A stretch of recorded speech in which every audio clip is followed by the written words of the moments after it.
Yeah, thank you very much. So first of all, I am not a data scientist. I'm not even, I wouldn't consider myself even as any kind of techie or geek or anything like that. I use data. I try to use a lot of data, and for me, the last few years have been a very interesting learning curve. I'm a marketer by heart. That's what I care about. I help companies grow. And it's become clearer and clearer that all the data that is captured, that there is a lot of value in that. Where I started kind of my career probably somewhere in the online world, and already then it was like, okay, whoever kind of owns the user and the data that is kind of connected to that user is actually on a winning streak. And I think many game developers definitely underestimate the power that they have actually when they capture data. So yeah, as I said, I help with growth. I'm currently Chief Commercial Officer at Lockwood Publishing. I've worked with lots of companies and have done a lot of consulting, helped companies on user acquisition, marketing strategies, marketing operations, structure around those kind of things. It's a fun ride, but what I really care about is really great games and helping these companies to grow. So one of the most important things is if you don't own your data, if you don't own the data, then you cannot win. I would argue that probably out of, let's say, the top 500 publishers, at least 95% of these actually really care about all the data that they can capture and actually really try to make the most of it. It is very much so about capturing everything, and equally important, not to share everything with everybody.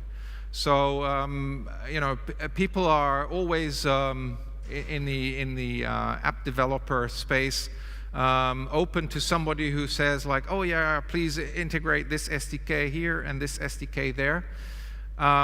What you're doing is you're also then sharing possibly a lot of data, and you need to be very mindful about what you're actually giving to whom and what these companies are doing. The main thing, though, is really to make sure that you own all that data and that you actually have also access to it. So if I look at kind of the marketing tech stack, it all started off with basically we had no tools, we had nothing. So we started trying to do kind of some advertising, and we're then looking at, okay, can this somehow work? Then quite a while ago we started looking at, okay, somehow we need somebody to help us actually attribute this advertising and the installs that result of that. And that was kind of the first wave where companies like Tune grew massively, where people started to realize, okay, so somehow we need to attribute our advertising spend to actually see if this actually performs on the various channels. And what then sometimes even quite large teams used to do is they then ran lots of spreadsheets and kind of looked at all that information. How much are we spending and how many installs are we getting? At some point, people started to realize, okay, well, that's actually not exactly enough, because it's not only about the install. It's not, it was the golden times of kind of the incentivized installs, and people started to realize, okay, maybe there is a little bit more to it than just the cost per install. Actually, we do want to get users in that actually then also generate revenue. So we started looking at kind of cohorts of users on specific channels, and started to kind of measure the ROI. Everything extremely manual, and kind of some of the bigger game publishers still have quite large teams that at that time definitely spent a lot of their time actually just taking numbers from all sorts of sources and putting them all in lovely Excel spreadsheets. This is really changing rapidly towards solutions where people actually are kind of capturing all that data in data warehouses. And that sounds, for many developers, like scary. It's extremely costly. You probably need lots of engineers, somebody to kind of maintain all that. Yeah, I'm not so sure about it. Well, I mean, if I can do it, and as I said, I'm not any kind of data scientist or anything like that. If I can do it, I would argue that all the smart developers can do it as well. You know, in kind of a picture maybe. So yeah, what started was, as I already explained, you have this app. You know, we integrated some kind of install attribution, and that information basically dictated, you know, which marketing campaigns were actually running and successful or not. Very separately, we had like in-game analytics. There are some very nice off-the-shelf tools. A lot of people also develop their own stuff. And then we had, you know, some companies providing kind of CRM solutions, etc. There are also, obviously, some companies that try to do a lot of everything. I personally am more a fan of being clean with what you actually do and rather focus on one thing. But yeah, it's fine. So then, as I already explained, so some people then started to also look at kind of, okay, how do we actually attribute the costs? And initially that were kind of spreadsheets. And then at some point, some companies came up that said like, okay, yeah, we can actually onboard all the costing, and out of that, together with the install attribution, you can actually make choices on your marketing campaigns, because you can actually see, you know, how much am I actually paying for that single install, and is that actually worth it? And it also does help. That's why I also put the kind of ASO aspect in there. You know, running these campaigns and looking at you know, keyword-specific activities, especially in kind of search, helps then also define some of the ASO work that you should be doing. What people are doing right now is probably more something like this. So they actually they don't let the decisions happen kind of on the between the cost attribution and the marketing campaigns. They actually say, okay, all the data we want to gather in the data warehouse, and then we make decisions based on the data that we have there. So that will, at the end of the day, define, you know, am I running ROI positive campaigns? Can I segment users that actually you know, need certain CRM triggers and these kind of things? Can I use certain behavior in the in-game analytics to actually also define some of my my marketing campaigns? So it makes a lot of sense to actually capture all that that information in a data warehouse. And yeah, I mean, just to give you an example, I mean, this is kind of my favorite tech stack, and I deliberately put there at the moment because obviously things change, and there are lots of alternatives. The main thing is if you go with certain service providers, the most important thing is, can I own the data? You know, if you work with companies together that have wonderful dashboards, but actually you're not getting all the raw data into your own data warehouse, yeah, that obviously you know, you're working with them basically comes at a price then.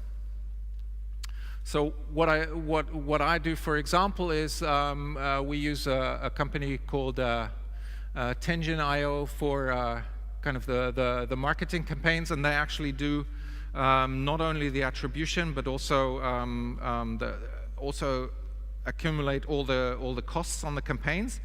And from the data that goes into the database, we can also really see, and I'm going to show you some examples, you know, very instantly, okay, how is the ROI of my campaign, of my certain keyword, etc., working? Is it worth increasing the bids there or not? We use branch for deep links. Makes a lot of sense for us at Lockwood because we have quite some viral users. I love amplitude as a tool when it comes to kind of in-game analytics, and again, they allow you to basically just push all that information into a database.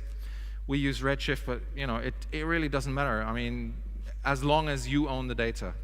I think that's always the important thing. And for CRM, there are obviously some great companies out there with lots of fancy tools. We just use for kind of push notifications. We use PushWhoosh, and we do some in-house. Well, we have in-app actually a few kind of what I would call feeds.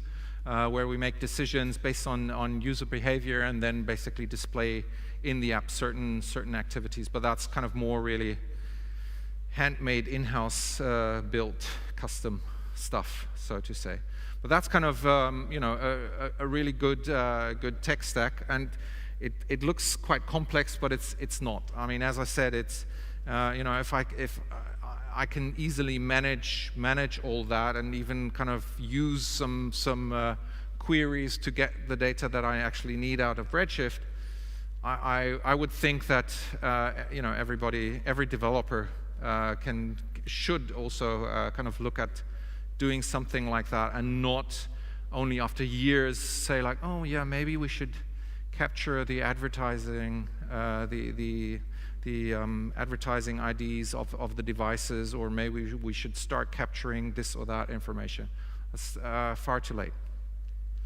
So in practice, how does that look like? I mean, I just put a few things. There are lots more. I just put a few things out there that what it means in practice.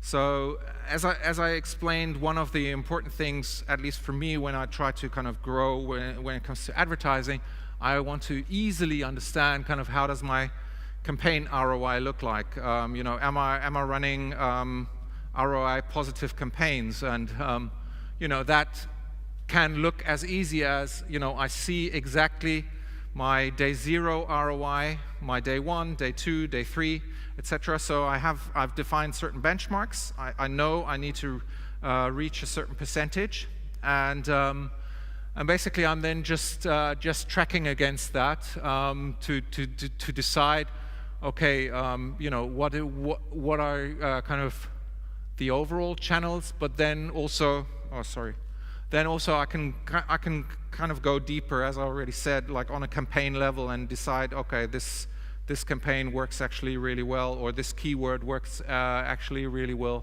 in, let's say, Apple search ads, etc. And I'd rather then increase the bids on specific campaigns and not just on an overall basis. But the important thing is to actually see out of the data actually how are my campaigns actually performing on a detailed level.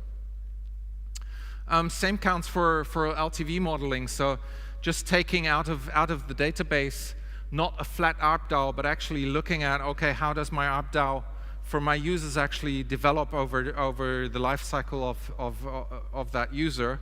And one of the simplest LTV models is just multiplying the ARPDAU of a cohort with the retention of the cohort to kind of get to an understanding of what is the value of a user after 90 days, after 120 days, after 30 days, whatever, to really also define what kind of percentage do I want to recoup in a certain period of time.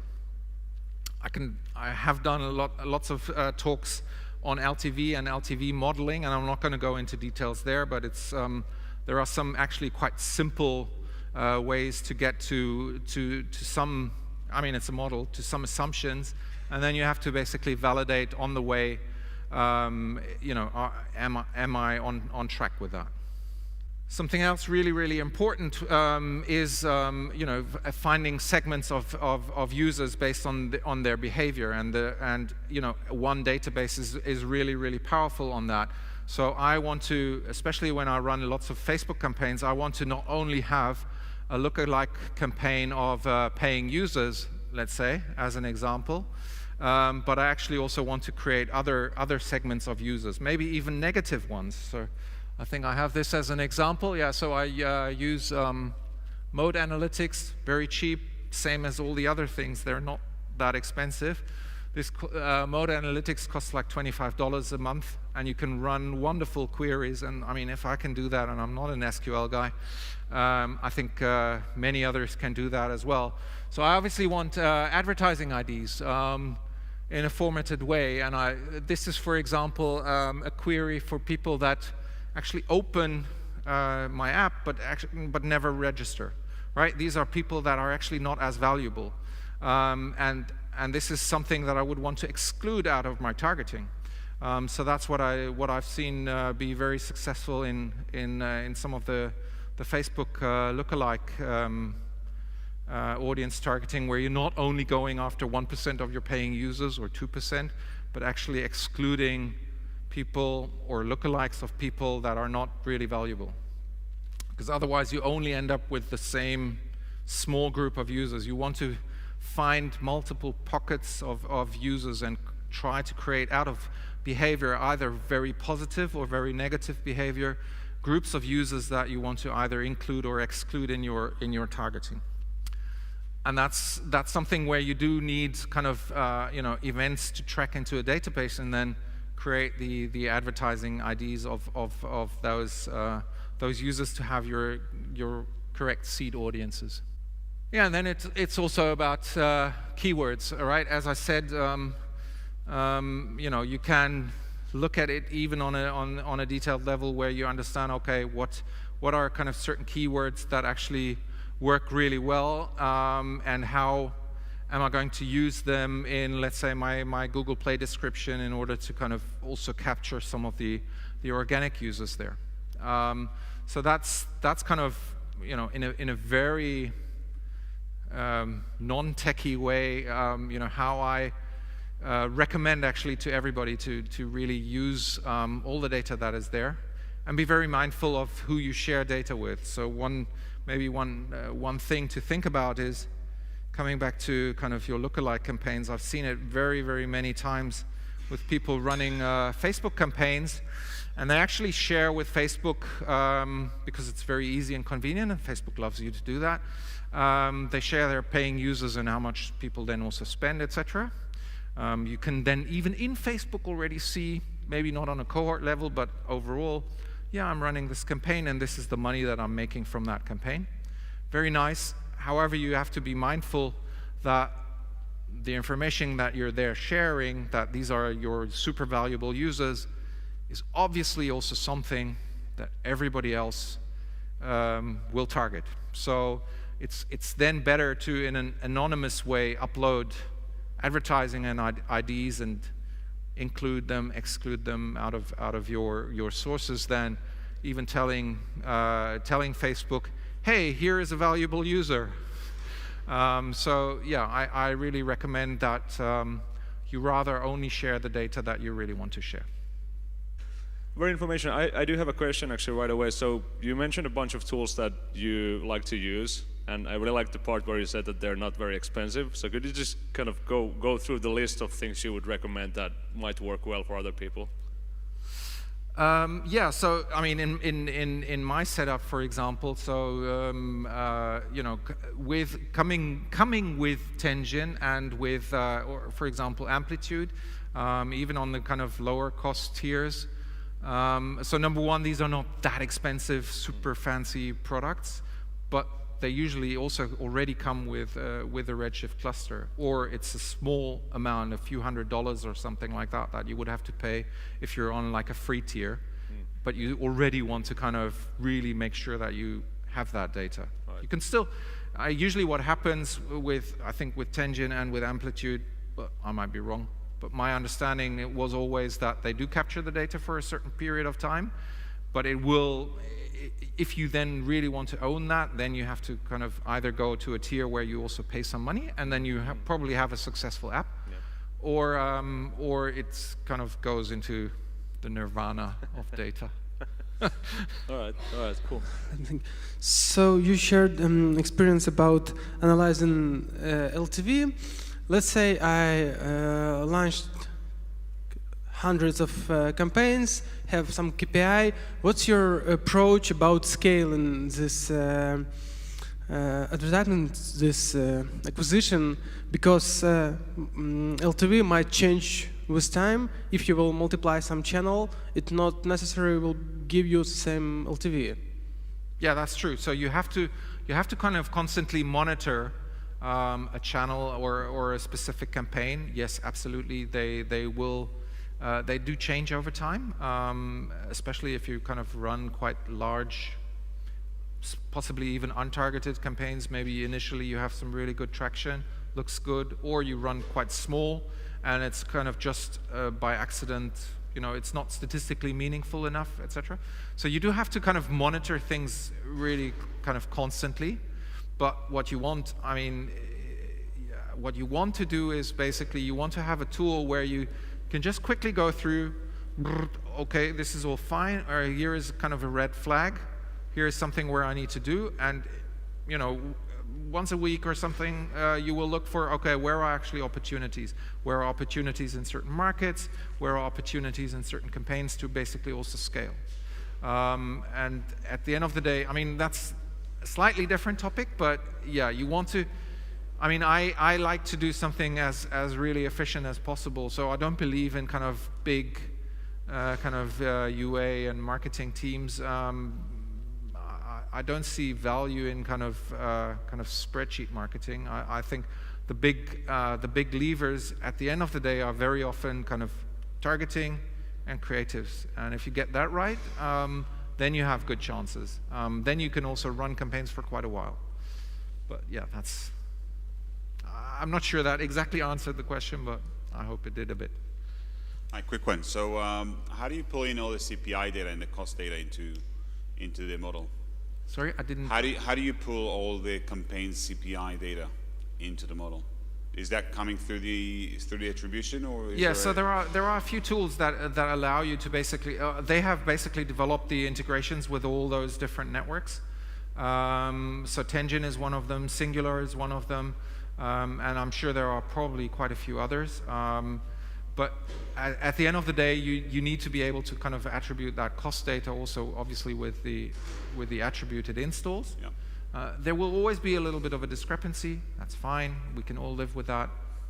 It's data at the end of the day. But yeah, that allows you to then also see, okay, against the ROI in terms of in-app purchases and ad revenues, which is also always a bit blurry, don't get me wrong there. But it's never 100% accurate. I mean, in-app purchases are based on a user, advertising revenues not necessarily.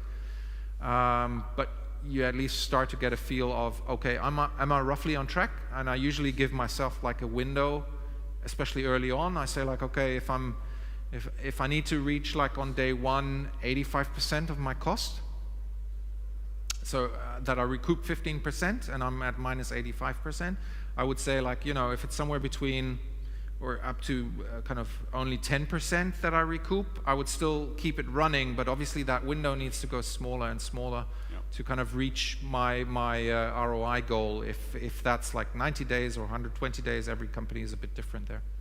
But yeah, so there are some tools that allow you to just pull in all that cost and spend data. Mm-hmm. Yeah. So I think with that, thank you so much. Very, very insightful. Thank you. Thanks, guys.